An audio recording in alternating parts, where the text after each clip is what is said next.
nome de Jesus. Eu vou pedir que você abra a palavra do Senhor em 1 Tessalonicenses, capítulo 1. Nós vamos ler o capítulo todo.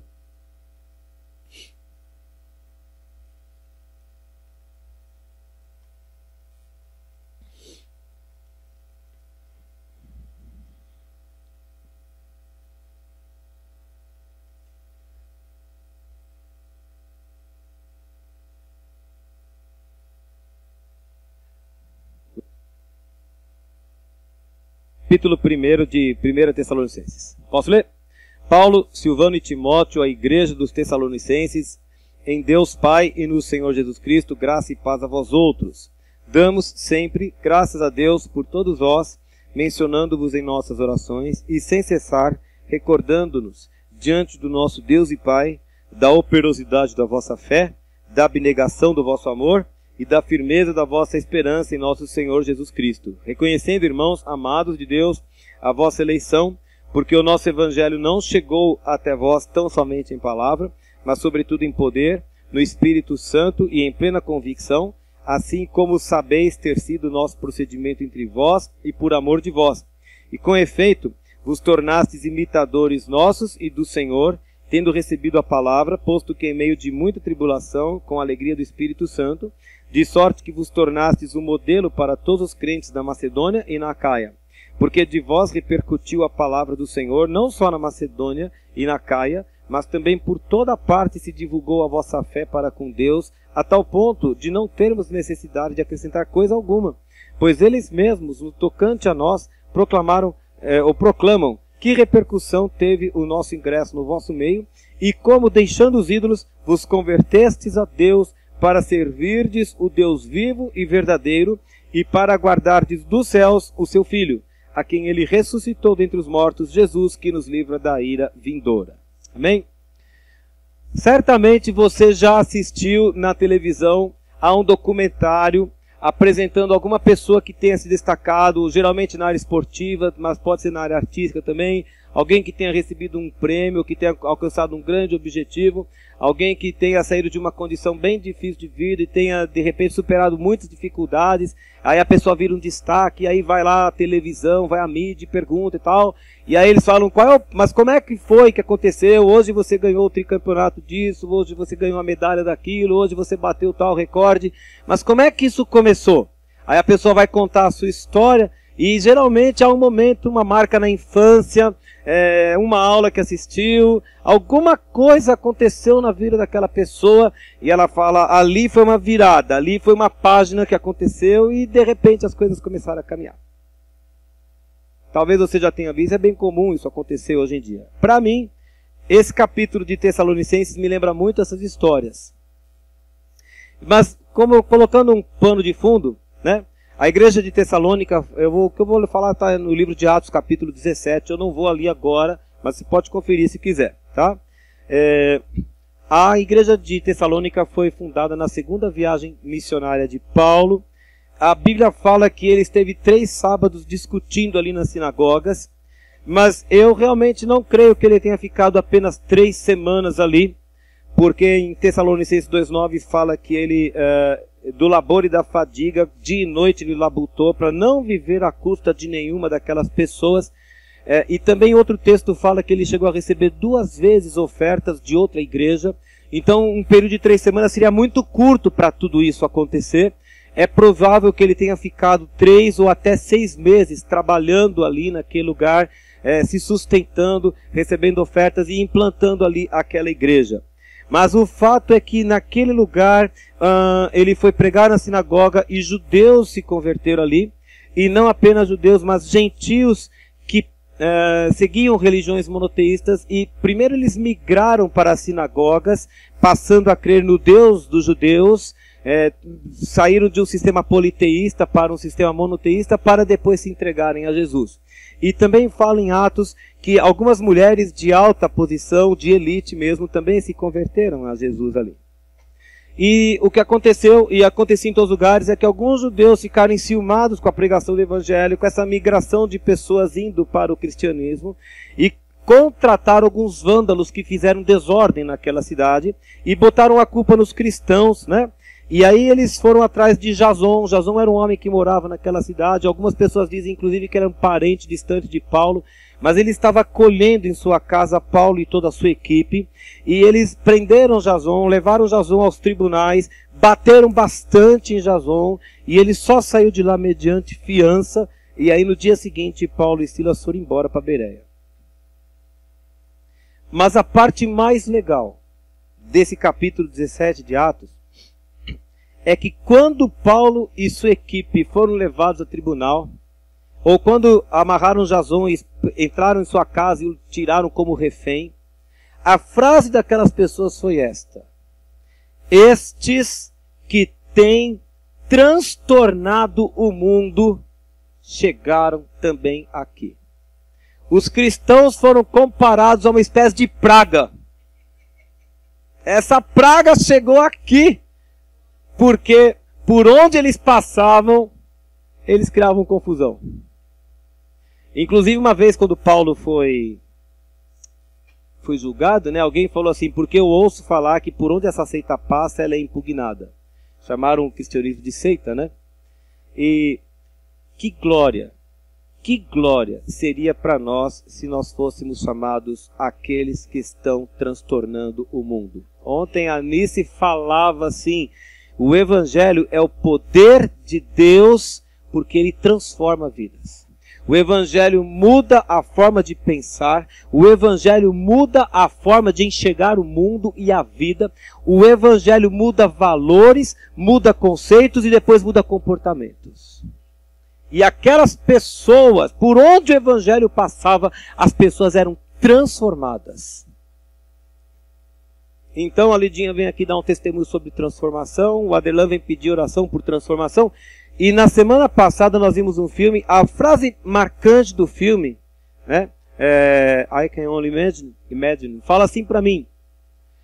É o autor da música que fala sobre o pai dele: se o Evangelho pode transformar aquele homem, referindo-se a seu pai, então ele pode transformar qualquer pessoa. Eu gostaria que esse bairro onde nós estamos dissesse assim: esses que transtornam o mundo chegaram aqui. Eles chegaram aqui. É nesse contexto que Paulo escreve a carta aos Tessalonicenses. E ele começa dando graças. Ele se apresenta no primeiro versículo, dizendo que ele é autor da carta, junto com Timóteo e tal. E no segundo versículo, ele abre a carta dando graças a Deus. E tem 3 verbos no gerúndio. Vou falar de tempo verbal aqui já, que me provocaram ontem, né? Mencionando, recordando e reconhecendo. Pronto, já falei, tá? Então, quando ele orava a Deus, ele fazia 3 coisas. Nessa ação de graças, ele mencionava os irmãos nominalmente, orava por cada um deles. Depois ele recordava o que aquela igreja estava realizando. E depois ele reconhecia que eles eram de fato eleitos por Deus. Mas eu quero mencionar aqui o que é que vinha à mente de Paulo quando ele agradecia a Deus. No versículo 3 ele fala assim: eu me recordo da operosidade da vossa fé, da abnegação do vosso amor e da firmeza da vossa esperança. Eu vou traduzir isso com outras palavras, ok? Paulo estava agradecendo a Deus porque aquela igreja praticou obras palpáveis. Ela não era uma coisa etérea, abstrata, assim, uma coisa que fica nas nuvens desenvolvendo ideias. Ela era uma igreja de ação prática. Obras de fé. Obras de fé. Tiago disse que a fé sem obras é como um corpo sem espírito. Eu postei isso hoje lá no Facebook. Uma igreja que crê, põe a mão na massa e faz alguma coisa. Porque ela crê.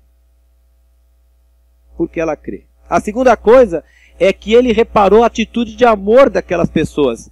Não era um amor apenas de intenção, não era amor de palavra, mas era um amor de entrega, era um amor abnegado. Abnegação significa abrir mão de si mesmo em favor do outro. E em terceiro lugar, ele agradece a Deus por causa de uma esperança que eles tinham, que era proveniente, É uma perseverança que eles tiveram proveniente da esperança nas promessas do Senhor Jesus. Eu vou repetir. Perseverança, diga perseverança. Aqui na Bíblia fala firmeza, né? A atitude deles foi de perseverança em face da esperança que eles tinham no retorno de Jesus. Eu vou colocar em outra ordem. Eles receberam a mensagem de Paulo e eles creram que Jesus voltaria para buscá-los. E porque eles sabiam que a vida deles não se restringia a este lugar, mas a vida deles estava no que viria depois, então eles não tiveram dificuldade para praticar um amor de abnegação, e não tiveram dificuldade então para colocar arregaçar as mangas e para se colocarem a fazer a obra de Deus. E Paulo agradecia por isso. Como eu disse agora há pouco, eu estou lembrando das histórias, né, que a gente vê nas mídias, dessas pessoas que acabam se destacando e depois vão aos documentários. Paulo dá graças por esse quadro bonito do versículo 3, mas ele não começou de nada. Então esse capítulo primeiro, na verdade, ele faz um flashback. Ele vai caminhar na direção contrária. E ele vai mostrar o que aconteceu antes para que chegassem a esse grupo que passa pelos lugares e vai transtornando o mundo. O que aconteceu na vida daqueles crentes que foi tão importante que fez com que eles mudassem de vida e passassem a impactar o lugar por onde eles passavam. Então no versículo 4 ele vai contar a história. Primeiro ele diz que ele reconhece a eleição daquelas pessoas. Deixa eu contar uma coisa para vocês sem entrar em detalhes. A doutrina da eleição é bíblica. Nós somos eleitos. Eu não vou falar mais do que isso. Deus não me dá autorização e conhecimento para falar mais do que isso. Mas eu creio na eleição. Jesus disse, não foram vocês que vieram a mim, né? Ninguém pode vir a mim se o Pai que me enviou não o trouxer. Não foram vocês que me escolheram, eu que escolhi a vós outros. Eu não vou discutir mais do que isso. Mas nós somos eleitos. Amém? Isso está na Bíblia, eu não posso negar. Agora, como é que Deus opera isso? Lá no céu eu vou entender. Aqui eu não faço questão. E não é para discutir isso aqui. Amém? Não é para discutir isso aqui. Nós vamos até esse nível e pronto. A gente vai até onde a palavra fala. Amém? Muito bom. Mas quando Paulo chega lá e reconhece a eleição deles, né? Eu quero apresentar aqui por que é que Paulo podia dar graças a Deus por essa igreja. Primeiro porque ele tinha certeza da eleição. Quando ele foi lá e pregou o evangelho, versículo 5, ele diz que o evangelho não chegou tão somente em palavras, mas em poder e em convicção. Poder do Espírito Santo e em convicção. Assim como sabeis ter sido o nosso procedimento entre vós e por amor de vós. Tem 3 palavras que se destacam para mim aqui. A primeira é palavra. Diga palavra. Paulo foi pregar a palavra. E ele fala que a pregação foi em convicção. A palavra tem que ser pregada com certeza. Eu não posso pregar, eu acho isso, eu acho aquilo, eu penso daquele jeito, eu penso daquele outro. O que esse livro diz? Está escrito aqui. Então quando a Lidinha vem aqui, desculpa mencionar, e dá o seu testemunho, a gente se alegra, mas a gente não se espanta. Porque Deus é perito em transformar vidas. Quem aqui foi transformado pelo Senhor e sabe de onde saiu? E é por isso que a gente não pode jogar pedra em ninguém, porque o problema dela foi um, mas o seu foi outro. E o meu foi outro. Mas o Senhor é o mesmo. E acabou. Jesus é o centro aqui, não é a Lídia, não é o Fábio, não é o Dicran, não é o Elcio, não é o Fernando. O centro aqui é Jesus. Amém? Pregou a palavra com convicção. Deixa eu fazer uma pergunta. Você crê no que você prega? Você crê no que você prega? Você tem que ser agressivo no seu evangelismo. E ser agressivo, Gabriel. Opa. E ser agressivo não é apontar, aceita Jesus, eu te dou um tiro na cara. Ser agressivo é ser confiante. Eu sei em quem eu tenho crido. Eu sei em quem eu creio. Eu sei por causa do que ele fez em mim. E você sabe por causa do que ele fez em você. Mas não foi só a palavra que foi pregada com convicção.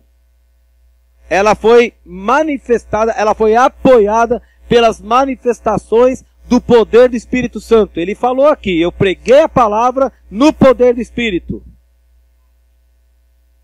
Você precisa crer que Deus outorgou o Espírito Santo a você, para você operar o reino de Deus na terra. Ele não é uma essência etérea que você fica imaginando, fica com transe. Ele está em você. Ele está em você.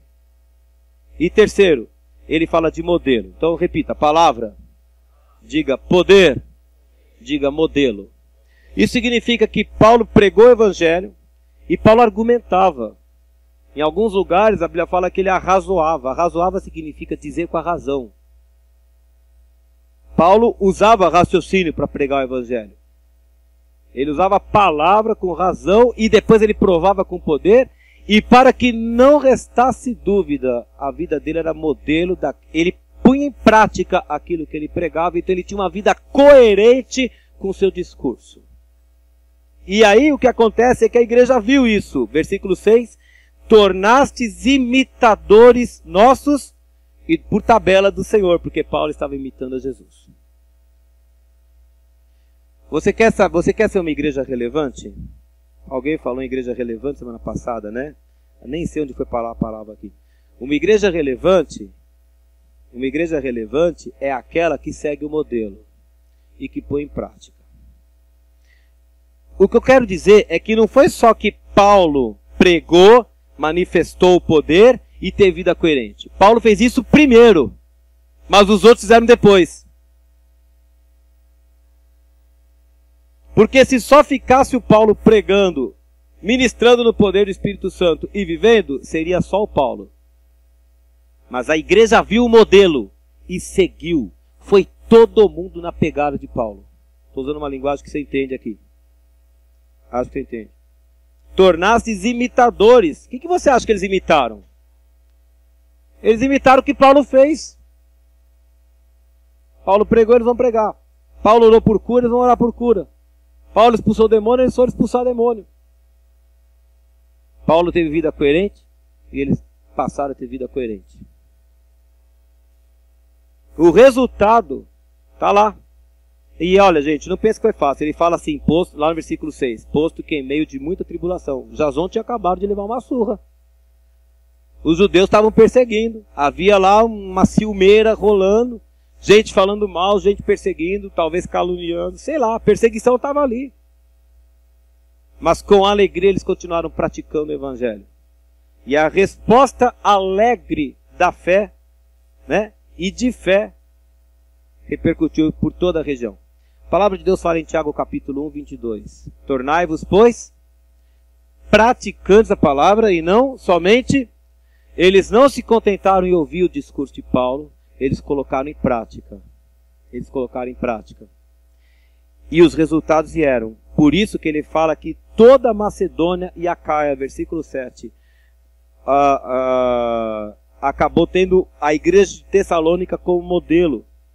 Fala que a palavra de Deus repercutiu na Macedônia, na Acaia e por toda parte. A Grécia inteira ficou sabendo que havia uma igreja que temia a Deus ali.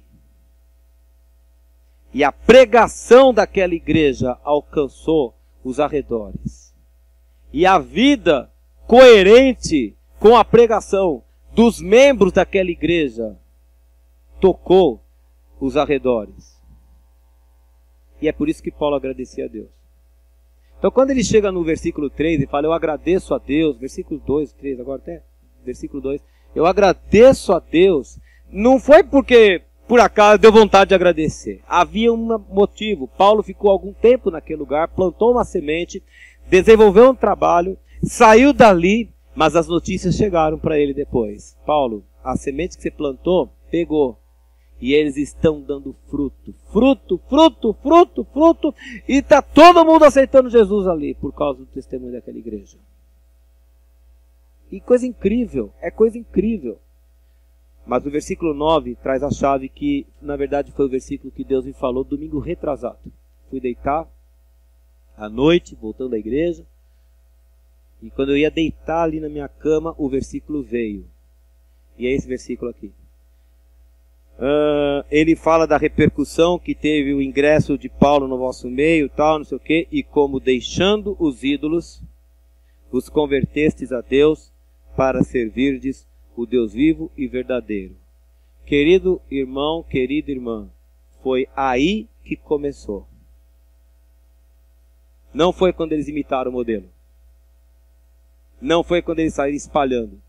O ponto de partida foi este, quando eles ouviram a pregação, e eles creram, e eles falaram, nós precisamos mudar de vida. E essa mudança começou no coração deles, se transformou num estilo de vida. Os resultados que aconteceram na ministração de Paulo começaram a acontecer na ministração deles também. E o evangelho se espalhou por todo lugar. Você quer ser uma igreja relevante? Você quer ser um crente relevante? Começa dentro do seu coração. Começa dentro do seu coração. Essa igreja praticou o mesmo evangelismo agressivo de Paulo. Mas começou no coração deles. Quando eles abandonaram os ídolos e passaram a dedicar suas vidas ao Deus vivo e verdadeiro.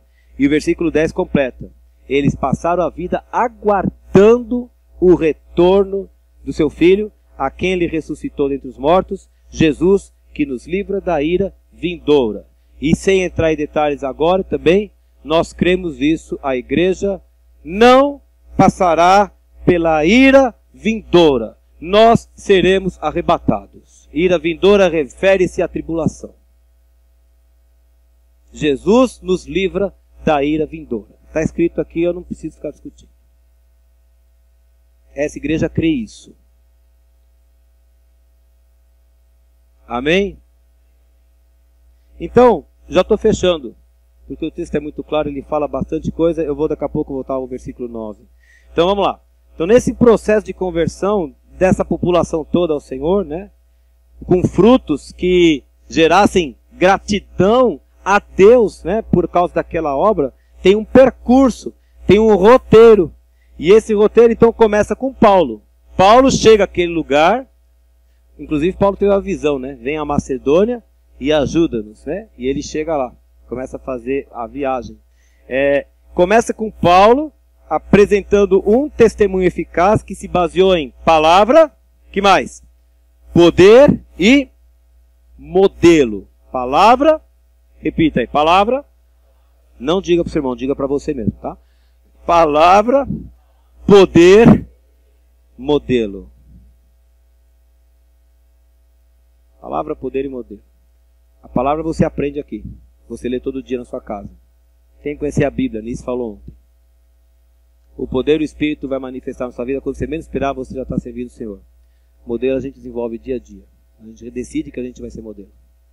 Primeira coisa, tem que resolver que você vai ser modelo. Aí você vai descobrir que você não consegue ser modelo. Aí você vai descobrir que Jesus pode ser o modelo em você. Mas você tem que decidir que você quer ser o modelo. Né? Depois, da parte dos Tessalonicenses, uma resposta de fé que não ficou embutida nos corações. Ela se transformou em atitude. De duas formas. Primeiro, porque eles abandonaram um estilo de vida idólatra. Porque os povos eram politeístas e eles tinham várias formas de crer sobre os seus deuses, sobre seus comportamentos, sobre sua ética, sobre sua moral. Enfim, pode pôr o que você queira. E eles compreenderam que aqueles padrões não eram os padrões do Deus vivo e verdadeiro. E eles tiveram que analisar e mudar e formatar a mente de novo para pensar conforme Cristo pensa. Não sei se a palavra certa é formatar, mas você está entendendo o que eu estou falando. Segundo, porque eles passaram a imitar o modelo, porque a liderança teve um modelo coerente. E eles passaram a imitar aquele modelo. Terceiro lugar, essa imitação se transformou em perseverança, porque havia oposição. Ela se manifestou em amor pelas almas perdidas. E ela se manifestou em obra de fé. Se a gente crê, a gente faz. Se a gente tem certeza de que Deus vai bancar, que Deus está assinando embaixo, né? Como é que ele fala no Salmo? Confirma a obra das nossas mãos. Se você crê que o Senhor está confirmando a obra das nossas mãos, Ele está assinando, bola para frente, Ele vai fazer. Ele vai fazer. Amém? Quarto lugar, significa que eles mesmos passaram a desenvolver o mesmo estilo de vida que transformava. E essa noção foi espalhada pelos povos ao redor. Os outros crentes começaram a ver a igreja de Tessalônica como modelo. E aí, só resta dar graças a Deus, porque o trabalho não foi em vão. Mas eu queria voltar ao versículo 9, e eu queria linkar com algo que eu falei semana retrasada. Tudo começou quando aquelas pessoas entenderam assim, a gente serve a Deus do jeito errado. A gente precisa servir o Deus certo e do jeito certo. Eu estava comentando com os jovens, acho que foi no nosso último encontro sobre os conceitos, né? As pessoas falam, Deus, Deus, Deus. Qual é o nome do seu Deus? A gente discutiu isso em algum momento, né? Qual é o nome do seu Deus? O nome do meu Deus é Jeová. Ele é o Criador dos céus e da terra. Ele é o dono de todas as coisas. É fácil falar em Deus. O mundo todo fala em Deus. Mas quem é o Deus que você crê? O meu Deus é aquele que se encarnou, que veio me substituir na cruz. Ele tomou o meu lugar. Eu é que tinha que estar pendurado ali. E você também. E agora ele não ficou morto. Ele está ressurreto. E agora ele quer me substituir na vida também. Ele me substituiu na morte e ele quer me substituir na vida. Ele quer que o meu eu morra para que ele possa viver em mim. Não é fácil. Não é fácil. Mas ele quer. E é o certo. Mas os ídolos pagãos têm que ir embora. E eu quero falar algumas coisas, você interprete como você queira. Eu vou ler a Bíblia, então eu não devo nada a ninguém. Você que ainda cultua, ou tem imagem, ou que ainda guarda a medalhinha que ganhou não sei quando, eu te convido a abrir Deuteronômio capítulo 32. Eu vou falar de dois ídolos, ou de duas categorias de ídolos, ok? A primeira categoria é aquela que se... Tá, 32. Desculpa que eu estou indo muito rápido, né? Eu vou ler, falar daqui a pouquinho eu falo. A primeira categoria de ídolo é essa que as pessoas servem hoje e que elas colocam nas suas casas, no seu comércio, no seu automóvel, na contracapa do seu caderno, sei lá, né? Alguém atrás do guarda-roupa, na porta, sei lá. Eu estava lendo essa semana Deuteronômio, o capítulo 32 de Deuteronômio, Mateus, dá um estudo incrível. Você precisa de ler esse capítulo com calma. Gente, foi uma música que Deus deu para Moisés e Josué. Ele chamou Moisés e Josué, venham para a tenda, que eu vou ensinar uma música para vocês, e vocês vão cantar essa música para Israel, e a nação vai aprender esse cântico, e esse cântico vai ser testemunha contra eles mesmos, porque eu vou dizer o que vai acontecer depois. Moisés ia morrer, Moisés não entraria na terra prometida, Josué faria o trabalho, e Deus mandou avisar o que ia acontecer. Então você vai ler os verbos no pretérito, hein? Bonito falando aqui. Você vai ver os verbos no passado, mas na verdade era algo profético que Deus estava dizendo. Versículo 16. Sobre o povo de Israel. Com deuses estranhos o provocaram a zelos, com abominações o irritaram. Olha o 17. Sacrifícios ofereceram. O que tem na sua Bíblia aí? Aos demônios. Deixa eu te contar uma coisa. A imagem que você eventualmente tem ainda guardada é demônio. Eu preciso te dizer a Bíblia. Jogue fora. Se você ainda guarda ídolo, se você ainda guarda lembrança, ou se você... Ok. A Bíblia chama de demônio. Não é de Deus.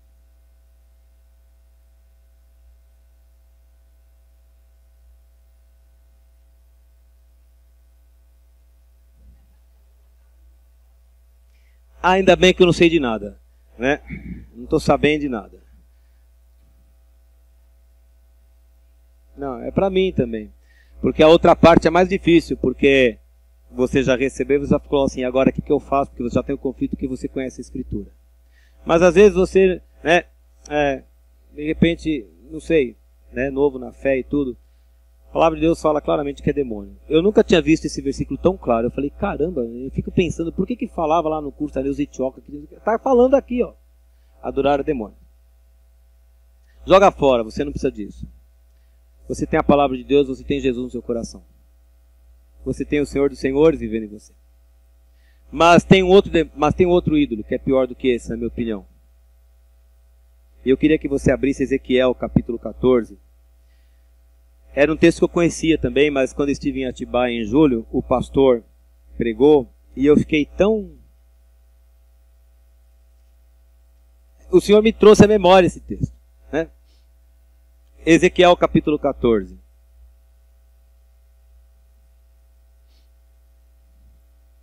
Ezequiel capítulo 14. Olha lá o versículo 1. Posso ler? Então, Ezequiel contando uma história. Vieram ter comigo alguns dos anciãos de Israel e se assentaram diante de mim. Os líderes do povo de Israel foram até Ezequiel para consultá-lo. Eles queriam uma palavra de Deus, né? Ele era um profeta e precisavam de alguma direção. Então, versículo 2. Veio a mim a palavra do Senhor dizendo, filho do homem, estes homens levantaram seus ídolos onde? Dentro do seu coração. Não eram imagens, não era Baal, não era a deusa dos Sidônios, não é, eram ídolos no coração. Tropeço para a iniquidade que sempre tem eles diante de si. Acaso permitirei que eles me interroguem?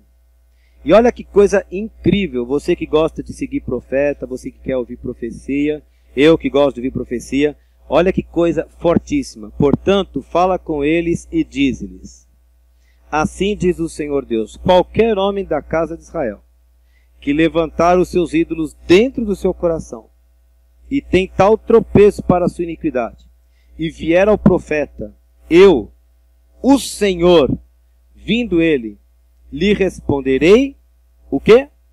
Segundo a multidão dos seus ídolos. Você entendeu? Muitas vezes, o ídolo no nosso coração é tudo aquilo que ocupa o lugar que devia ser do Senhor Jesus. Na nossa lista de prioridades, primeiro tem que ser Jesus. Mas se eu coloco alguém ou alguma coisa na frente de Jesus, vira ídolo. Aí você vai consultar o profeta para saber se aquilo é vontade de Deus ou não. Sabe o que Deus manda dizer? Eu vou responder não o que eu devia responder, eu vou responder o que você quer ouvir por causa do seu ídolo que está aí dentro.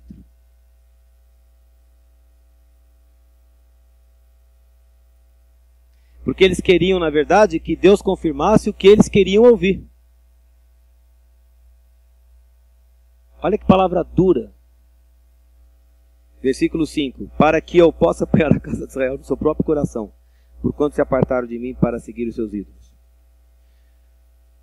Eu não vou aqui ficar entrando na história de profecia, que não é o tema de hoje. O que eu quero mostrar é que há ídolos que são exteriores, que nós podemos facilmente enxergar quando vemos essas imagens, essas coisas todas. Mas nós temos também ídolos interiores.